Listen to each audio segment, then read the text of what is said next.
Thanks, Doug. So I always got to remind folks when I get the old, he's in his fourth year, I'm reminded of that great line in that one movie, he's not quite dead yet. So I want to start off with a couple of thanks. First of all, to a couple of groups that don't get thanked often enough. Number one, I want to thank the staffers in the room. Your business is hard. You know, those of us in uniform, we enjoy the trust and confidence of a grateful nation today. We walk through it. I think it's the same probably for our international teammates, right? We walk through an airport in our uniform. We can't get 5 steps without somebody offering to buy us a cup of coffee and thank us for our service. And there's only one answer to that. It's an honor to serve. But I'll tell you, I've seen our staffers at work. There is no recess for staffers, by the way. They just take care of the nation's business. And so I want to start off for all the staffers that are here. Thanks for what you do running this country, because it's important, incredible work, and we don't thank you enough. And the second group I want to thank is our press corps, because you don't get thanked very often either. Is that accurate? But you know what? We have an important story to tell, and as chief, I think a lot about the fact that every dollar we spend on the defense of this nation is a dollar some American earned. And it's actually appropriate for Congress to have oversight over us and what we do. And we have to owe it, we owe a receipt to the American people for what we spend their money. And so the press corps helps us tell that story. So I just want to thank you. I want to point out one young airman here, Matt Mastronardi. So Matt, all right, so you want to talk about our future. So Matt is a young airman over at Andrews Air Force Base, and he heard that there was going to be this breakfast this morning, and on his own, he decided to come over and join us for breakfast. So Matt, good on you, buddy.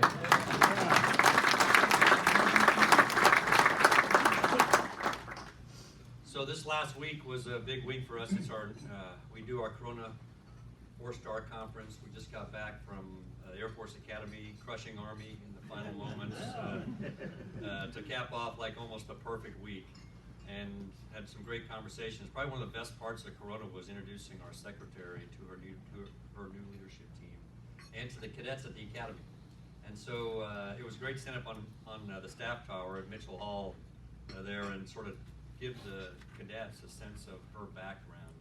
And it's just an incredibly important resume when it comes to understanding our business. So just to share a few things with you. So Secretary Barrett, she grew up on a farm. Before she was 10, she could drive a horse, milk a cow, and drive a car. She graduated from law school and she clerked for Sandra Day O'Connor. Before she was 30, she was a senior executive in 2 Fortune 500 companies. She's an instrument-rated pilot and was the deputy administrator of the AFA. She knows a little bit about national airspace. She trained for space flight in Russia and was the chairman of the board of Aerospace Corporation. She knows a little bit about space. She served on the Defense Committee on Women in the Service, as she was instrumental in opening all combat positions for women in that role. She was a senior advisor to the U.S. mission to the United Nations. She taught leadership at Harvard Kennedy School of Government, and she was president of the Thunderbird School of Global Management in Glendale, Arizona. And in her spare time, she was the U.S. ambassador to Finland. An incredible resume and background. And what I'll tell you, what I've seen from her in just a few weeks, we've had a chance to get to know each other and work together, is that she really deeply cares about the Air Force and airmen and what's right for this nation. And there's no greater blessing for a chief than have someone you can work with side by side than that. So we won the lottery again in our new secretary. And she just got back this morning from a trip to San Francisco, where she participated in our pitch day for space, and then went off to San Antonio as well, and then back this morning. So let's talk a little bit. There's a couple of handouts I gave you in each of your seats. Let me just sort of refer to those for a minute. No doubt that you want to talk about, we can talk about this during Q&A, the impact of the Air Force, all the services, if we have a continuing resolution, so we gave you a one-pager that tells you what are the impacts if we go 6 months and what happens if we go for a year. And it's truly damaging to all the services, and certainly to the United States Air Force. And so on the back of that page, and we're leaving this around in various locations, on the back of the page may be as important as what's on the front. It tells you the project that will be impacted if we continue on a continuing resolution. So it certainly is damaging. When I'm talking though to groups and I get asked the question about, hey, what's the impact of the CR? I tell them, hey, so this is the impact of the Air Force. Let me tell you the impact to my industry teammates. Because if we don't talk about both, and if we don't advocate on behalf of industry as uniformed military leaders, then we miss part of the picture. And what I tell them is, all right, so this is what it feels like, I think, to a CEO when we're in a continuing resolution. I got to go to them and say, listen, I don't know exactly how many of these weapons I'm going to buy from you this year. Because I can't do any new starts, and I know if I get the money, if I ever get the money, I'm going to buy this amount of weapons. So I want you to keep this very sophisticated workforce with high level of security clearances, because, oh, by the way, this is not just a line where we're producing Mark 82s, Mark 84s, right? We're producing some fairly sophisticated technology. So I need you to keep this workforce occupied, because eventually I may get the money. And then when I get the money, I'm only going to have 6 months to get a year's worth of munitions. So I need you to be ready. And they've got to figure out how to keep this workforce occupied. So of course, what industry does is they repurpose that workforce to other work. And then we finally get the money. And we go back to them and say, okay, let's pull the trigger, let's go. I say, I'm sorry. I've already had to repurpose that workforce, and I can now surge if you need me to, but it's going to cost you this amount. And so we got to make sure that we're advocating on behalf of industry as much as we are the impact of the military when we talk about a continuing resolution. And if you take a look at the other chart, I got this one chart. It really sort of backs up the words, but this is the story that I'm telling when I am in different groups on the Hill with industry, with the press, in terms of our national defense strategy story as an Air Force. Because I've been listening a lot, of course, to my boss, Secretary Esper, and one of the things that he's talking about is how do we achieve irreversible momentum in the national defense strategy over the next 18 months to 2 years. And if you look at the projections of funding in the years ahead, many believe that 21 may very well be the last really good year of money. That may not be true, but it may very well be the last good year, and it may go flat after that, or it may start coming down. And so how do you achieve irreversible momentum if you have one good year left of reasonable resources before a potential downturn? Do you buy a bunch of things just to have your successor have to unwind them later? Or do you set the foundation for everything that comes in the future? And so what I'm going to talk you through is our story and what we're doing as an Air Force with our joint teammates and our allies and partners to try to set this foundation in one last good year of money, which is the 21 budget. So on the left, you'll see this red switch calls.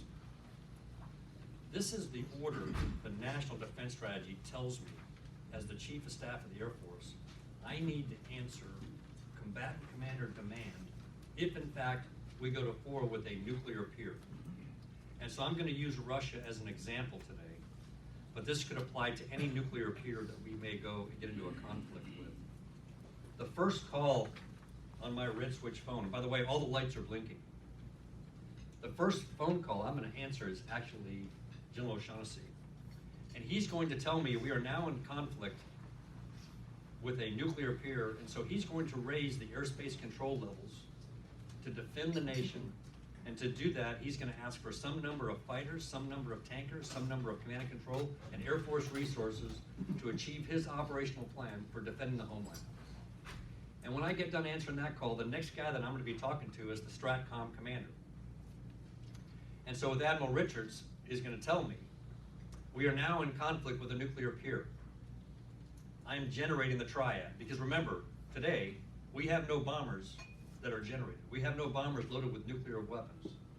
I fully expect that he will generate the triad in accordance with his operational plan, And he is going to ask me for some number of bombers, some number of tankers, and some number of command and control aircraft to execute his defense of the homeland with a safe, secure, effective nuclear deterrent. And he's going to expect that there's going to be some indications and warnings and some capabilities from space that he's going to require to ensure that the president has what he needs, so that on our worst day as a nation, we get him where he needs to be, when he needs to be there, and connected to forces in the field to be able to execute in a timely manner. And I got a third combatant commander now I got to talk to, and that's the Space Comm commander.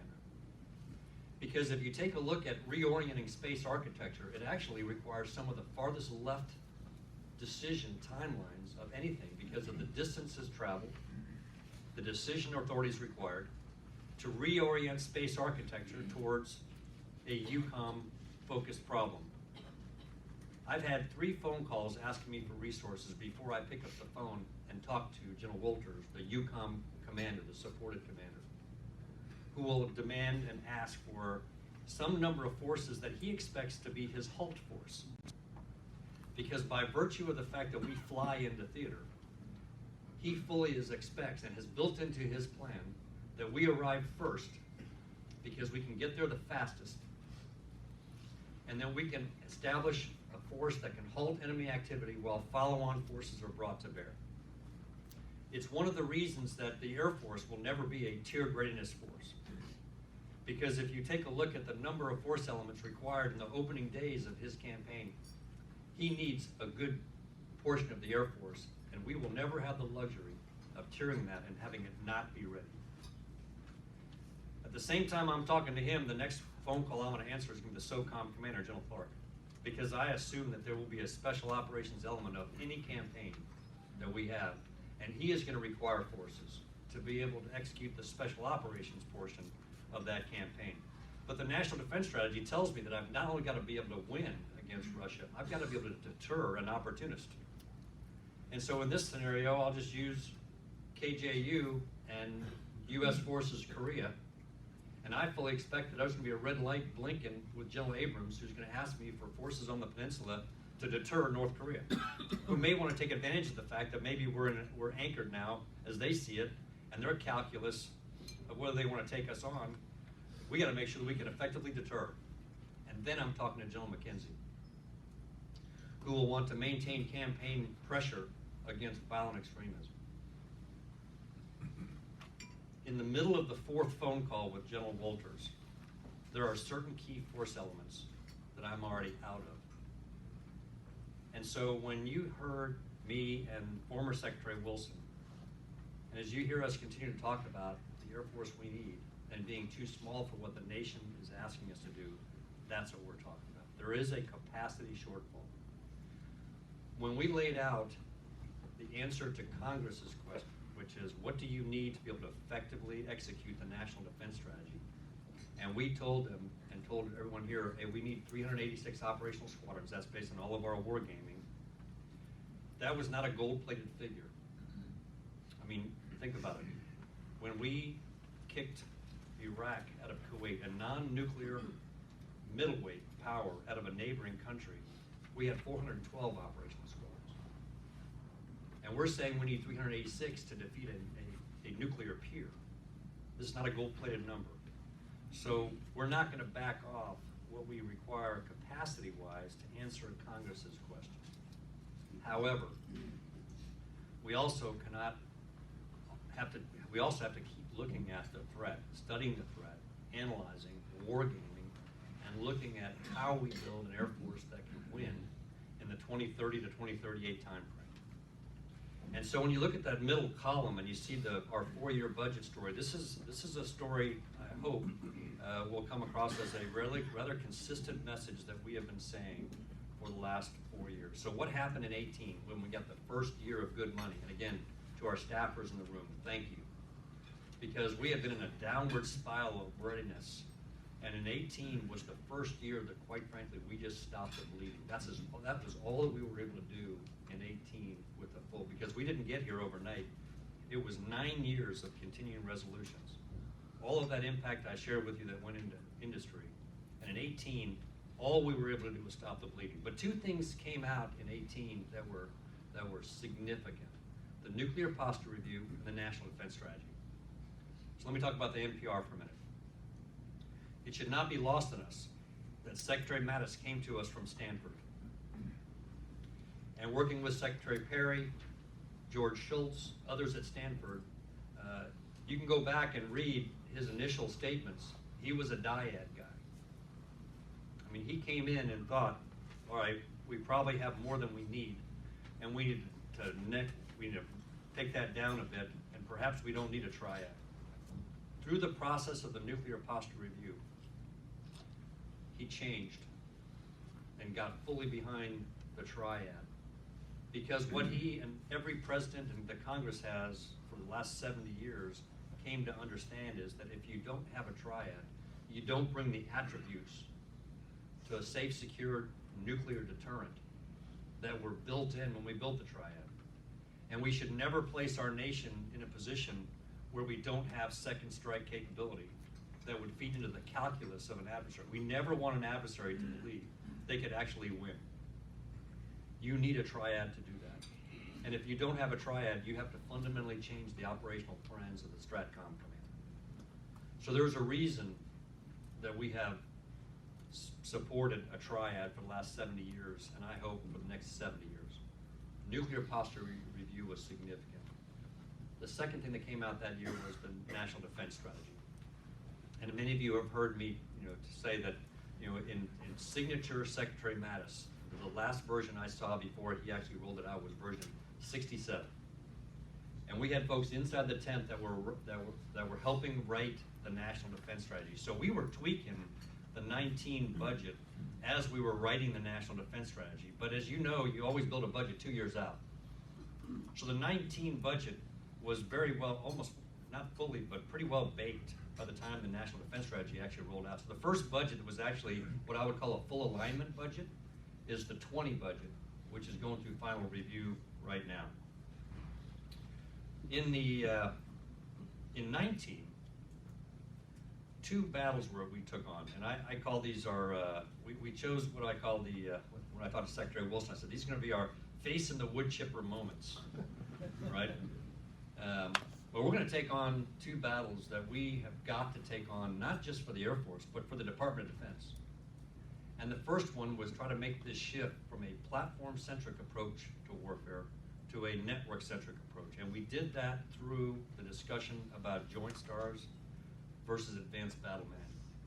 I will offer to you that we had to win that one for the Department of Defense, because the platform-centric solution that we were working towards was going to make us newer but no better.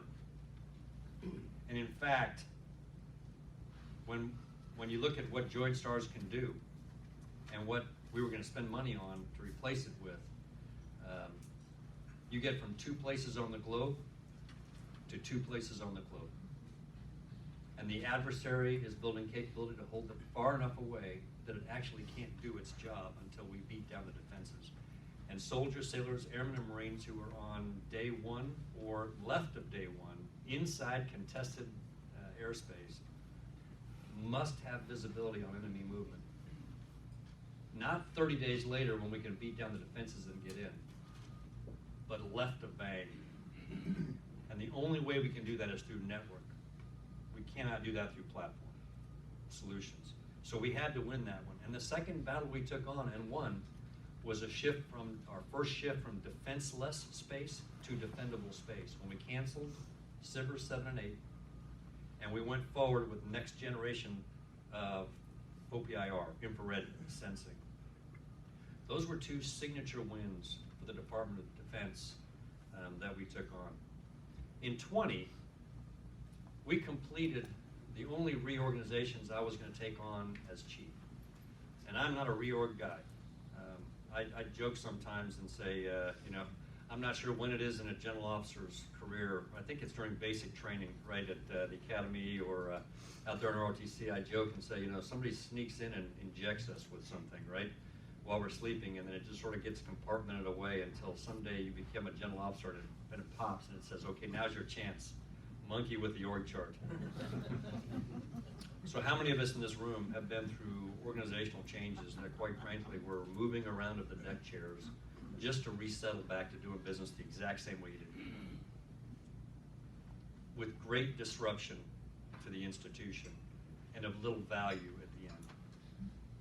I'm a form follows function guy, and I learned that from several who've gone before me, one of them which is John Jumper, right? So you get the con ops right. How many times we all heard this from John Jumper, right? Get the con ops right. Make sure it's written in English and you understand it, and then make sure that the org chart matches the con ops. So we spent a good year and a half before I entertained any organizational change. But it became fairly clear to me that to design an Air Force for the future, to have a blueprint for a future Air Force that can win against a China threat in 2030 and beyond, I needed to separate the dreamers from the dream breakers. And so we split the A5 and the A8.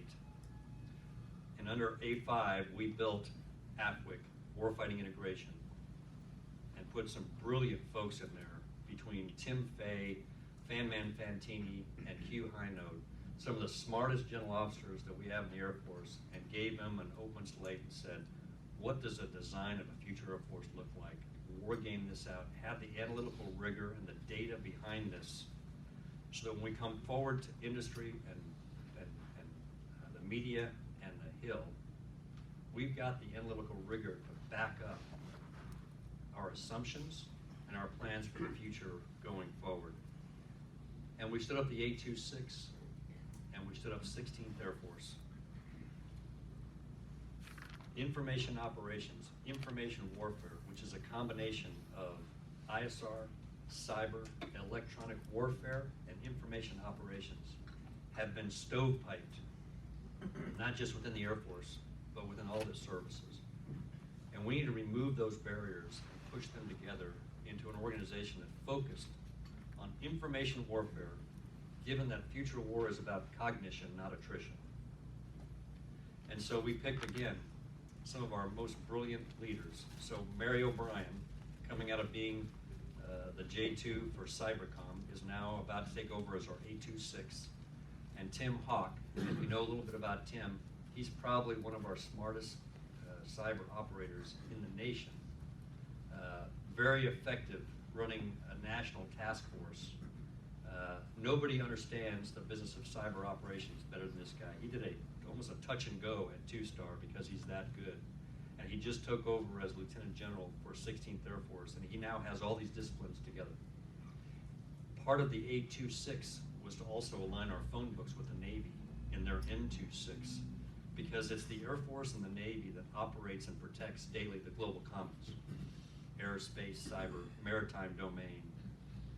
And so now we have a lash up with the Navy and the Army and the Marine Corps as we look at the business of information warfare going together.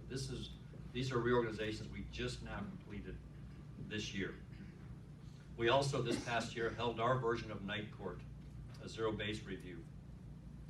And in that Night Court, we look at every element of the United States Air Force budget, every single element, to carve out the money that we need to be able to shift this Air Force into the future and the Air Force we need to fight and win. But it's not just about technology. It's equally, if not more important, that we also look at this from people. And if you know from the beginning, from the 3 focus areas, getting squadrons or fighting formation healthy, joint leader development for the kind of wars that are coming in the future, and connecting this force, this has been a very consistent story. But we had to go through our version of Night Court to free up the money to be able to buy this Air Force of the future. And we were able to free up, and what you will see in our budgets is about $30 billion over the fight-in. $30 billion to invest in the future. And I'm going to give you, I'm not going to be able to go into budget detail, I think you know that, but I will give you the big bins that you're going to see in our budget going forward to set the digital foundation. Because again, if you want to achieve Secretary Esper's objective of irreversible momentum in the National Defense Strategy, and you have one good year of money to do it, I would submit to you that some of the most important work is to set the digital foundation for everything that comes in wars of cognition. And it's a step that you can't skip. Any industry leader here knows that if you want to get artificial intelligence, if you want to get hypersonics to work, if you want to go into a defendable space, If you want to get directed energy where it needs to go, if you want to go into quantum, you actually can't skip the step of building the digital architecture and getting the common data cloud architecture to go forward. So we were able to free up $30 billion. We took a look at every legacy program that we have and asked the question, does this contribute significantly in a 2030 to 2038 fight? And if the answer to that was no, we looked at can we accelerate its retirement in order to free the money up to buy the digital architecture and the capability that we need going forward. Also helpful, of course, to have a hotline today going in bombers, B-21, tankers, KC-46, fighters, F-35, right? We've got hotlines that are now going. So it gives us the opportunity, and I thank my predecessors for that. It gives us the opportunity to make this kind of shift in the 21 budget. So what are the 4 areas? Before I do that, I talked a little bit about people. If you've been reading and following us, you know that we are doing the largest overhaul of the officer development and promotion system that we've done in over 30 years. We've just made the decision and rolled out a change to the officer development categories.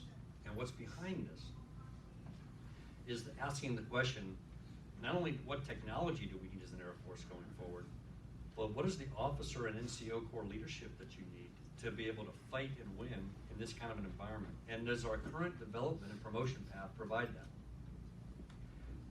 We started by setting the foundation on asking the question, what do we value as an institution, and what does the nation value in its U.S. Air Force officer and NCO corps?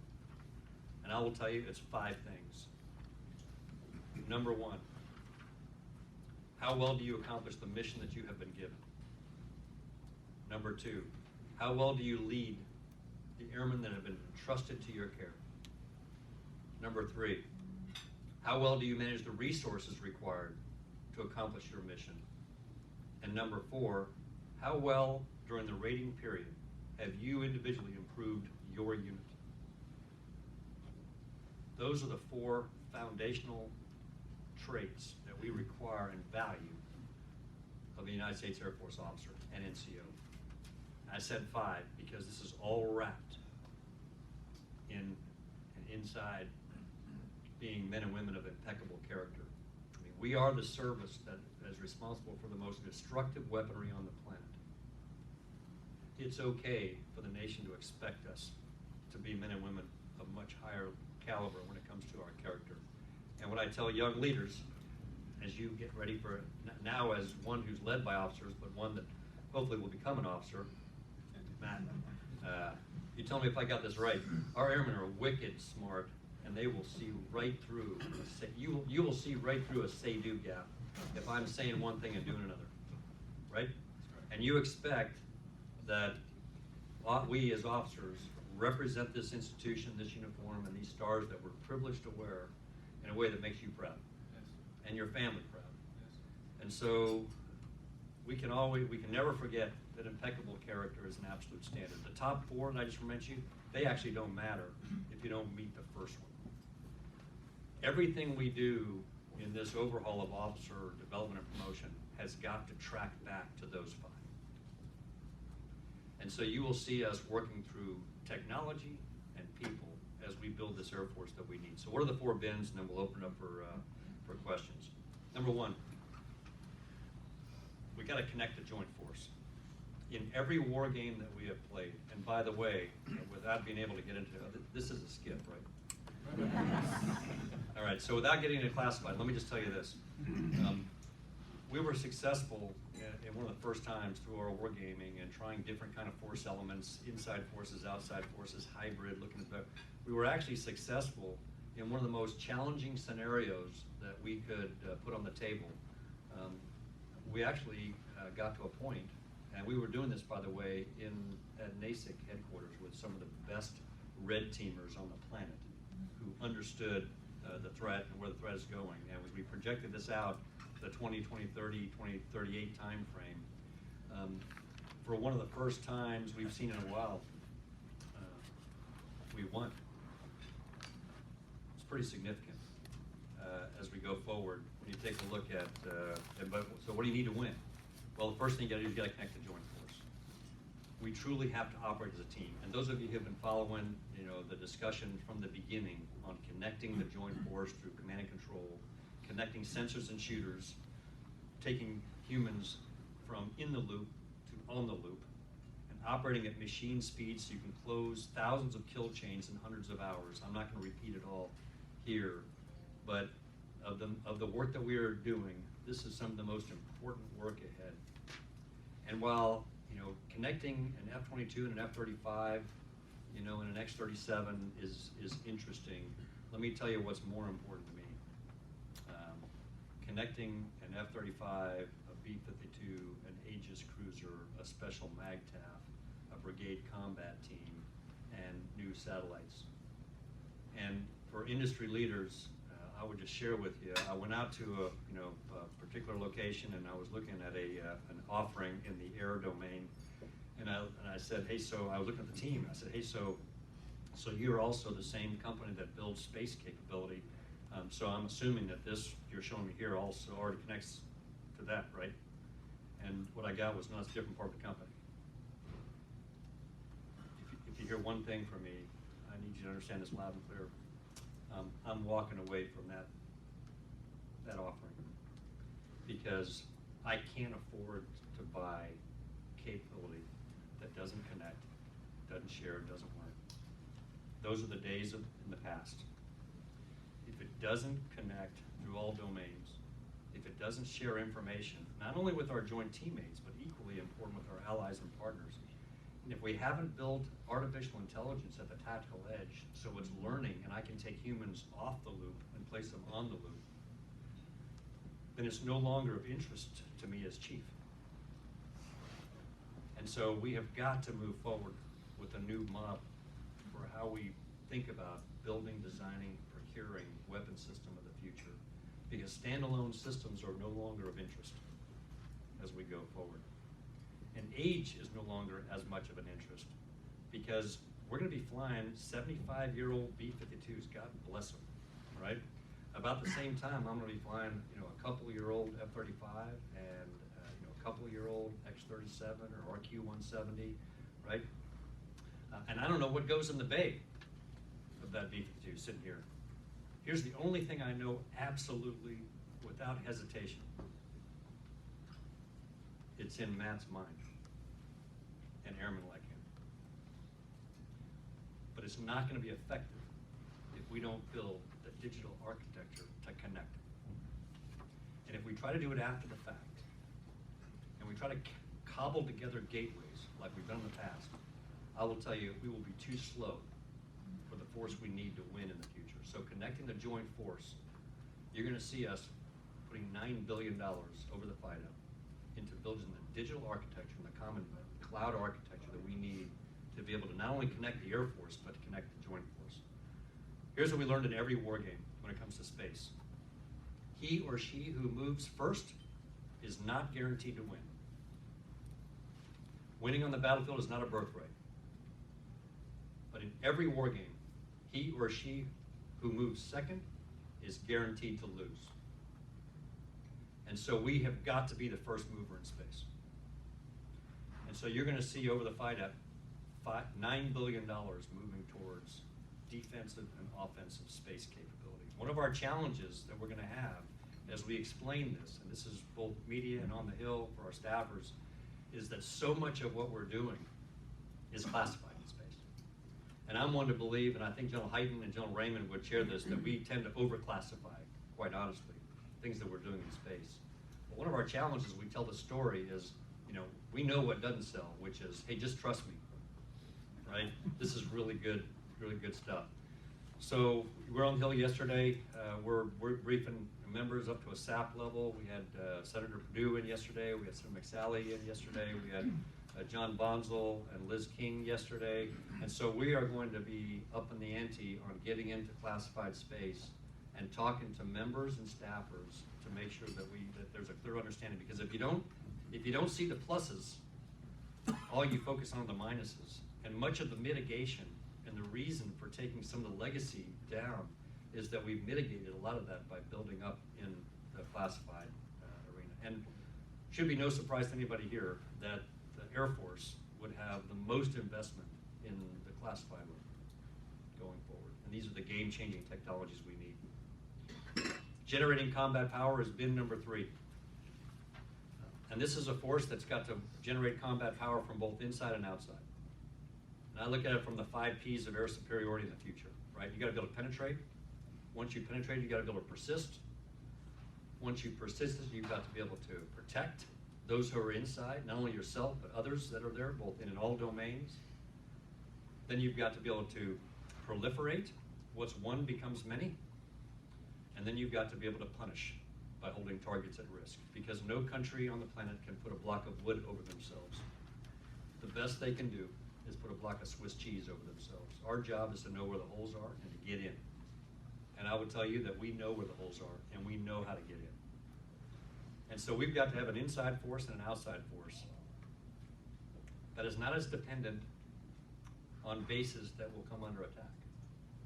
And so we're looking at our 4th bin is we are no longer assuming that we will have unfettered access to logistics in the future.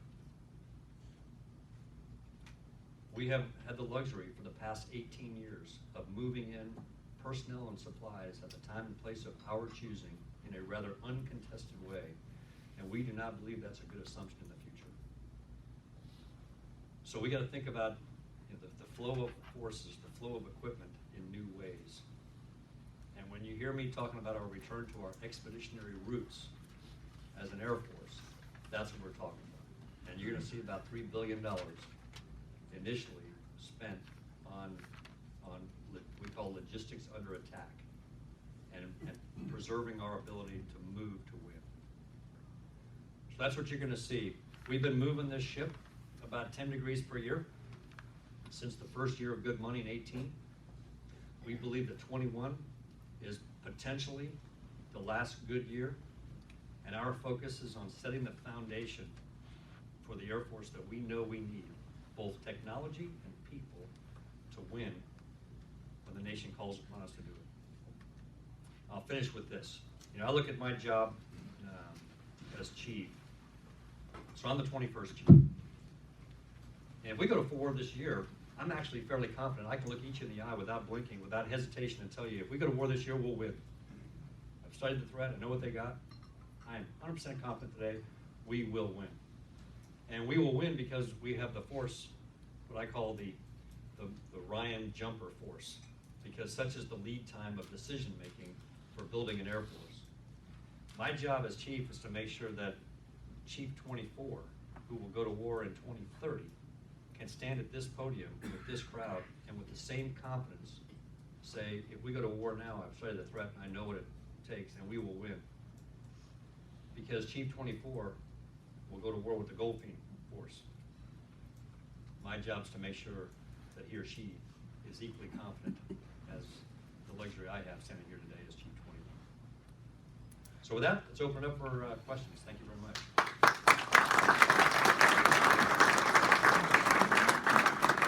Thank you, Chief.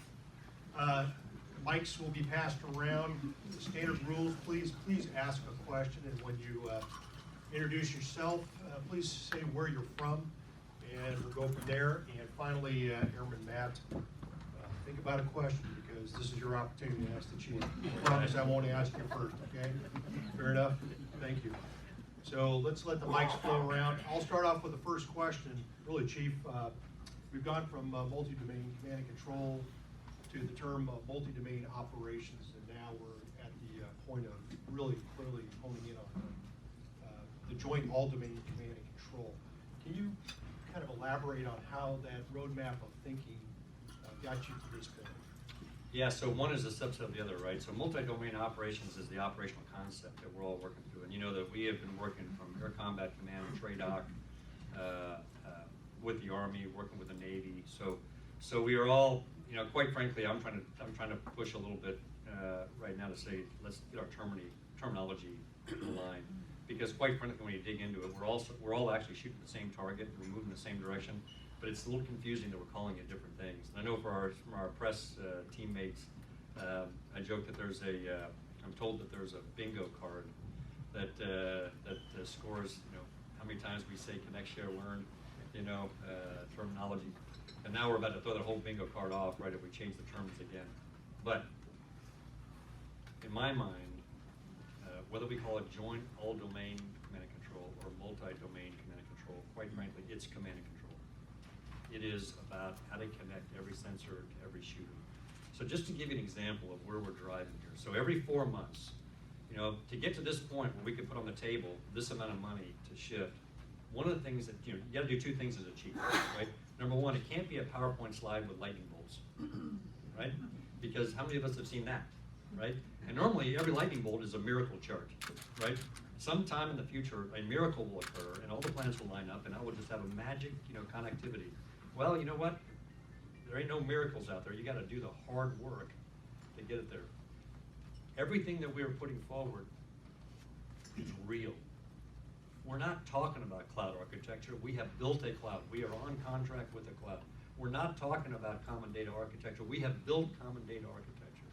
We're not talking about common digital engineering. We have built common digital engineering. So we couldn't get to this point until we were actually putting something on the table that's real. And so here's how it works. Every 4 months, we're doing a demonstration, and we're connecting portions of the joint force that are not currently connected. So we did one 3 months ago. We got one more next month. We got one more in April. Let me walk you through what we've done. So we took a space asset. We connected it to a ISR asset, connected it to a C2 asset, connected it to a ship. This was part of a naval exercise. And what we're doing is, all the service chiefs, we've agreed that every time we exercise, we're laying an experiment on top of every, because we don't have the bandwidth, quite frankly, to add more exercises. So we're just putting experiments on top of every current exercise that we do. So we did one with the Navy, a Fleet X, and we connected these things up.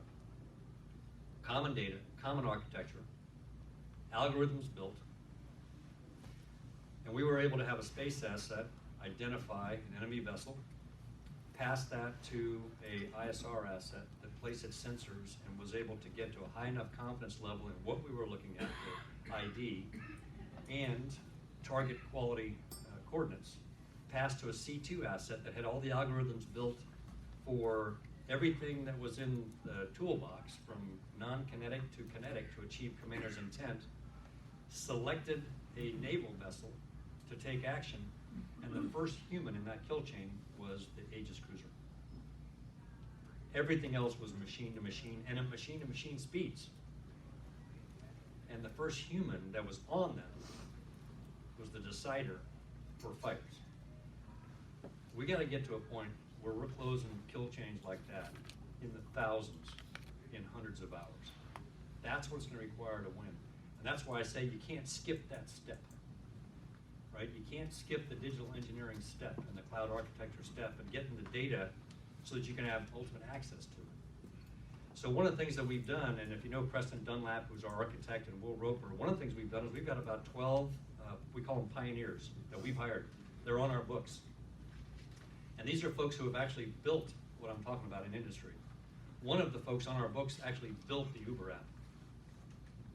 He's now working for the United States Air Force. And he's helping us with taking that kind of technology and moving it into the Department of Defense domain. So again, I can't overemphasize the fact that what we're putting on the table is not PowerPoint lightning bolts. What we're putting on the table is real. Thanks. Next question. Here in front, please. Oh, I'm sorry. Excuse me. Microphone in the back. Hi, sir. Hey, how are you? Hi. How are you? Good to see you. Thanks for doing this. Sorry Okay. to take this a little bit more platform-centric, but Yep. I thought I'd ask. We've heard from General Milley recently that JASM's GBUs and Hellfires were used to level Baghdadi's compound in Syria some weeks ago, and I was wondering if you could tell us which Air Force assets were used to deliver those, and if you could also give us some details on the 4th and 5th gen that provided overwatch for the Delta Force closing in. Your name and where you're from, please. Oriana Pollock with military.com. Yeah, Oriana, so I can tell you that obviously we had assets in the fight that we're delivering, and you can take a look at what's over there, F-15Es, MQ-9s, other 4th gen, 5th gen that were all involved in it. Really did some incredible work timely. It's an interesting, the pilot's prayer has changed, right? So when I grew up, in F-16s, and I flew every block, and when I remember coming back from Desert Storm and telling my dad, the F-4 Vietnam pilot, right, how cool it was to have, continuously computed impact point, CCIP, right, we called it, right? Where I could actually take a pipper and put it on a target and drop down bombs. And I'll tell you what, I was somebody. And my prayer was, please God, let me find the right target. Now, the pilot's prayer has changed. It is now, let me ensure I'm destroying the right target. Because everything she aims at, she's gonna hit with precision guided weaponry. And not only precision guided weaponry, I remember flying the F-117 and the Top Gun, you know, the difference between the Top Gun and that squadron was measured in milliseconds of impact against what was told to them, right? So we've gotten to the point where our precision is so good that I think you saw that played out in that strike. And so I'm really proud of the crews that are over there did it, and all the support team. Remember, we should never forget that every airplane that takes off, certainly was the case when I flew, right? There's 1,000 fingerprints all over that, right? It's the crew chief, it's the refuelers, it's the weapons loaders, the weapons builders, all the folks, it's the air traffic controllers.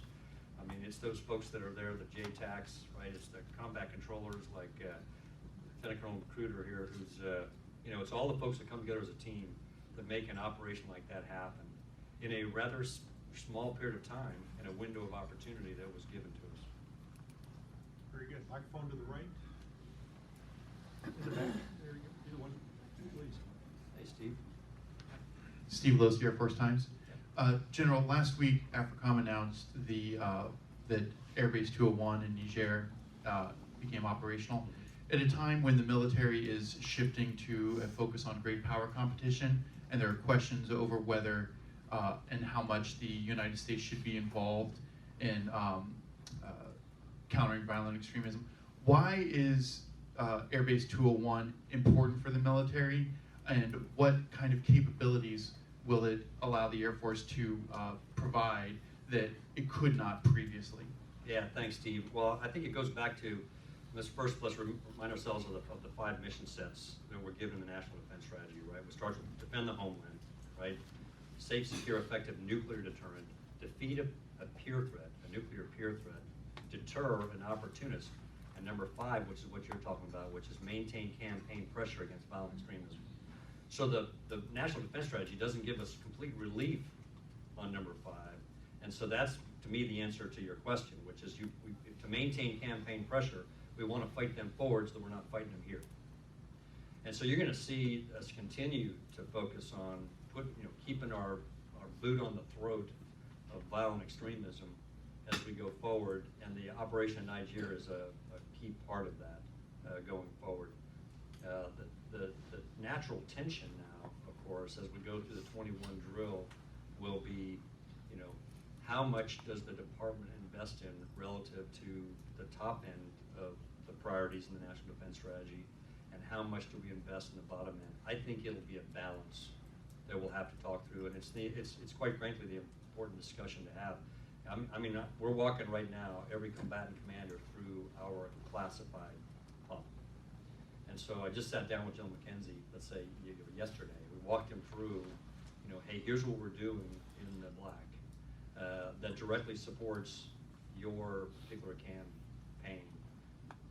The tension between a combatant commander that has been given a mission that he's responsible to over the next 2-3 years will always be a tension between that combatant commander and a service chief who's building a force for Chief 24 to win in 2030. And so that's not bad tension to have, quite frankly, in the dialogue, because it's exactly what Secretary Esper and Secretary Norquist and the decision makers need to hear. And so I think we're going to end up with a balance as we go forward. And the last thing I'll offer to you is that, we ought not forget the importance of France's contribution to this common interest that we have in the fight against violent extremism, and the important role France is making in North Africa. Because quite frankly, much of what we're doing is a direct team approach between what our nations are doing to make sure that we keep that boot on the throat of violent extremism in places in North Africa. Because violence flourishes where governance is low. To our left. Thank you. My name is Sang Min Lee. I'm a reporter from Radio Free Asia. I have a question about the U.S. and South Korea Air Forces combined exercise.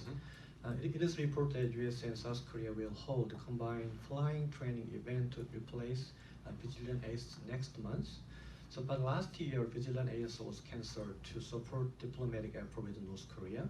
So, can you tell me why U.S. and South Korea will hold combined flying training event this year? And how is it different between this year training and Vigilant Ace before? Yeah, so I'll start off by telling you we have an incredible dynamic trio on the peninsula right now. Starting off with our ambassador, Harris, who we all know as the former Indo-PACOM commander, who's our ambassador there, the commander of U.S. Forces Korea, and remember there's a number of hats he wears to include a UN commander hat, that's General Abrams. And I'll also put in there one of our smartest, best warfighters that we've ever produced, which is Lieutenant General Wilsbach, who's the deputy commander of USFK, dual-hatted as a numbered Air Force commander. They talk about this every day. And at the end of the day, the decision on whether we will continue exercises is always a civilian decision that Admiral Harris, talking with the administration, will eventually make. And so what they determined is that the environment that we're in right now, we know requires us to continue to partner and exercise with our Korean teammates. And so every opportunity we have to train, we on the U.S. military side are going to push forward to try to continue those training events. It will often be in a diplomatic realm a better decision for us not to train together, and you've seen those decisions in the past. That's the juggling that goes on. What I'll tell you though is I can't point to a place on the planet where we have a better team to be able to work their way through that between Ambassador Harris, General Abrams, and General Wilsbach. Chief, we have time for one more well-rounded question. Obviously, Airman Matt, you're on, please. Poor guy. Don't tell your buddies not to come to these. Man, you're going to get tapped out. So my name is Airman First Class Matthew Mastronardi, stationed over at Joint Base Andrews. And I would just like to say first, the General, it's truly been an honor, and so thank you to you and all your staff. And I had the pleasure of meeting you. Thank you. My question is, in the face of obstacles, when morale gets low, what inspires you, and what would you say to your flight to inspire them? Yeah, thanks, Matt. I'm not just saying, take a seat. I'm not just saying this, but you inspire me, and airmen like you. So I just came from the academy last week. I got a chance to spend, a whole bunch of time with some young cadets, and they designed, one of the things, if you saw it on social media, they designed with Intel Corporation a drone display that, it was just jaw-dropping, right? And it's young airmen who are coming up with ideas and thinking about, passionate about not only our Air Force, but the business that we're in, which is defending the nation, right? So you and I, everyone who's ever served in uniform or is in uniform, right? And this is our international teammates as well, right? We share a common calling, right? And I don't know if you're married yet, single? Okay, so I got the best call sign of the year last year, which was Pawpaw, right? And so my granddaughters, who are Air Force Academy class of 2040, right? Or 42, yeah, that's right. As I look to the Air Force they're going to face in the future, when they join, they're going to have this incredible team of leaders because of airmen like you. And what fires me up as a chief is to be able to take a chance to really spend time with you and get in your head. It's why we pushed $70 million last year to squadrons and gave it to squadron commanders with very little right, left bookend guidance that says, look, you understand what your squadron needs, and your airmen know how you need to spend this money to get at readiness and combat capability. And as chief, when it comes to decisions, very often I don't add that much value, but I sure do add time to a decision. And And so if we can keep pushing the decision authority down to squatters, to your squatter commanders, and then have your squatter commanders build the environment where your ideas get a hearing, we are gonna be in great shape. So, Matt, I just wanna thank you for not only taking the time to come here today, but for the bright future that you have ahead of you. Give the chief a round of applause. Thanks.